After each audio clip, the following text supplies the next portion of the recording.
السلام علیکم ورحمۃ اللہ وبرکاتہ۔ محترم ناظرین، آج کی اس ویڈیو میں قصص النبیین حصہ اول قصۃ یوسف علیہ السلام کا سبق نمبر 8 لے کر حاضر ہے۔ الوفاء والامانۃ، الوفاء وفاداری، والامانۃ اور امانت داری، وفاداری اور امانت داری۔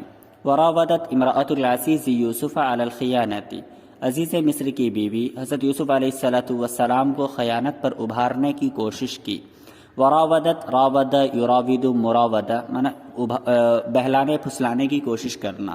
تو وراودت امرأۃ العزیز یوسف علی الخیانۃ، عزیز مصر کی بیوی نے حضرت یوسف علیہ السلام کو خیانت پر یعنی بدکاری پر ابھارنے کی کوشش کی، آمادہ کرنے کی کوشش کی۔ ولیکن یوسف ابا، لیکن حضرت یوسف علیہ السلام نے انکار کیا۔ وقال، اور کہا، کلا، ایسا میں ہرگز نہیں کر سکتا۔ انا لا اخون سیدی، میں اپنے آقا کے ساتھ خیانت نہیں کر سکتا۔ انا لا اخون سیدی، میں اپنے آقا کے ساتھ خیانت نہیں کر سکتا۔ انہ احسن الی واکرمنی، انہوں نے میرے ساتھ احسان کیا اور مجھے احساس و اکرام کے ساتھ رکھا ہے۔ انی اخاف اللہ، یقیناً میں اللہ رب العزت سے ڈرتا ہوں۔ خیانتن، یہ خانہ یخون سے مصدر ہے، اس کا مطلب خیانت کرنا۔ ابا یابا، اس کا مطلب انکار کرنا، اور احسان یحسن احسان مانا بھلائی کرنا، اور اکرم یکرم اکرام مانا عزت کرنا۔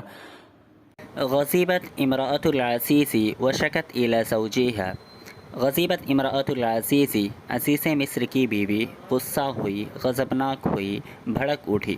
وشکت الی زوجہا، اور اپنے شوہر نامدار سے شکایت کی۔ عزیز مصر کی بیوی غصہ ہوئی اور اپنے شوہر سے حضرت یوسف علیہ السلام کی شکایت کی۔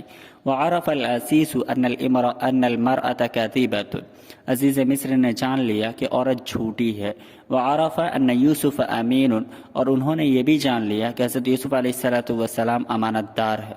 فقال لزوجہ، تو انہوں نے اپنی اہلیہ سے کہا کہ انکی کنتی من الخاطئین، انکی کنتی من الخاطئین، بے شک تو ہی خطا کار ہے، تو ہی غلطی پر ہے۔ چنانچہ انہوں نے اپنی بیوی سے کہا کہ بے شک تو ہی خطا کار ہے، بے شک تو ہی غلطی پر ہے۔ وعرف یوسف فی مصر بجمالہ، حضرت یوسف علیہ السلام مصر میں اپنی خوبصورتی کی وجہ سے مشہور ہو گئے۔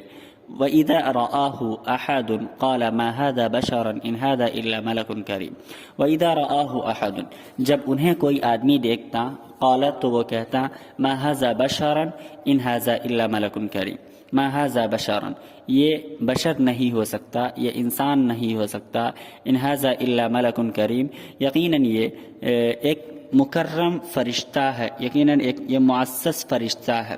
واشتد غضب المرأة وقالت لیوسف، واشتدت غضب المرأة، عزیز مصر کی بیوی کا غصہ سخت ہوا۔ وقالت لیوسف، اور انہوں نے حضرت یوسف علیہ السلام سے کہا کہ اذن تذهب الى السجن، تب تو تو جیل جائے گا۔ اذن تذهب، تب تو تو جائے گا، الى السجن، جیل۔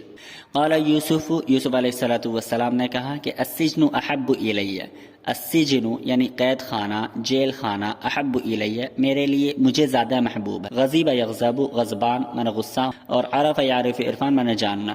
کاذبۃ من جھوٹی، اس کی جمع کاذبات آتی ہے۔ خاطئون، اس کی جمع خاطئون آتی ہے، اور یہاں پر خاطئین یہ حالت جری میں ہے من کی وجہ سے۔ عرف یعرف سے ہے عرف یعنی مشہور ہو گئے حضرت یوسف علیہ السلام۔ جمال یہ خوبصورتی کو کہتے ہیں۔ بشر انسان، ملکن یہ فرشتے کے لیے استعمال ہوتا ہے۔ کریم من معزز مکرم۔ اشتد من سخت ہونا، غضب من غصہ۔ سجن جمع سجون، جیل کو کہتے ہیں، قید خانے کو کہتے ہیں۔ غضبت امرأۃ العزیز وشکت الی زوجہا، غضبت امرأۃ العزیز، عزیز مصر کی بیوی غصہ ہوئی، غضبناک ہوئی، بھڑک اٹھی۔ وشکت الی زوجہا، اور اپنے شوہر نامدار سے شکایت کی۔ وعرف العزیز ان المرأة کاذبۃ، عزیز مصر نے یہ جان لیا کہ عورت جھوٹی ہے۔ وعرف، اور انہوں نے یہ بھی جان لیا کہ ان یوسف امین، کہ حضرت یوسف علیہ السلام امانت دار ہے۔ فقال لزوجہ، تو انہوں نے اپنی بیوی سے کہا، اپنی اہلیہ سے کہا کہ انکی کنت من الخاطئین، یقیناً تو ہی خطا کار ہے، یقیناً تو ہی غلطی پر ہے۔ وعرف یوسف فی مصر بجمالہ، حضرت یوسف علیہ السلام پورے مصر میں بجمالہ اپنی خوبصورتی سے جانے گئے۔ وَإِذَا رَآهُ أَحَدٌ، جب کوئی آدمی حضرت یوسف علیہ السلام کو دیکھتا تو وہ یہ کہتا کہ ما ھذا بشرا، یہ انسان نہیں، ان ھذا الا ملک کریم، ان ھذا یہ نہیں ہے مگر معزز فرشتہ، یعنی یہ ایک فرشتہ ہے، یہ ایک معزز فرشتہ ہے، یہ ایک مکرم فرشتہ ہے۔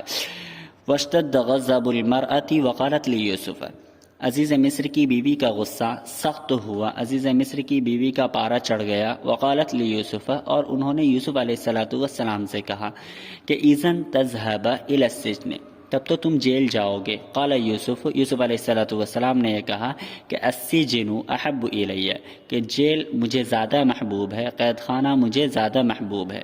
وبعد ایام رأى العزیز ان یرسل یوسف الى السجن، وبعد ایام، کچھ دنوں بعد، رأى العزیز، عزیز مصر نے یہ سوچا کہ ان یرسل یوسف الى السجن، کہ حضرت یوسف علیہ السلام کو قید خانہ بھیج دیا جائے۔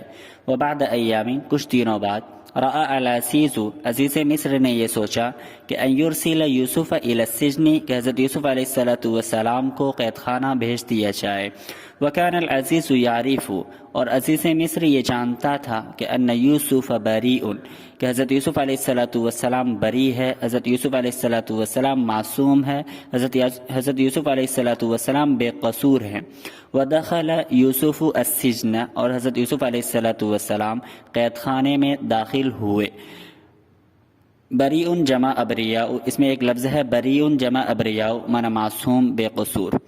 وبعد ایام رأى العزیز ان یرسل یوسف الى السجن، کچھ دنوں بعد عزیز مصر نے یہ سوچا، عزیز مصر نے یہ خیال کیا کہ یوسف علیہ السلام کو قید خانہ بھیج دیا جائے۔ وکان العزیز یعرف ان یوسف بریء، اور عزیز مصر یہ جانتا تھا کہ حضرت یوسف علیہ السلام بری ہیں، حضرت یوسف علیہ السلام بے قصور ہیں۔ ودخل یوسف السجن، اور حضرت یوسف علیہ السلام قید خانے میں داخل ہوئے۔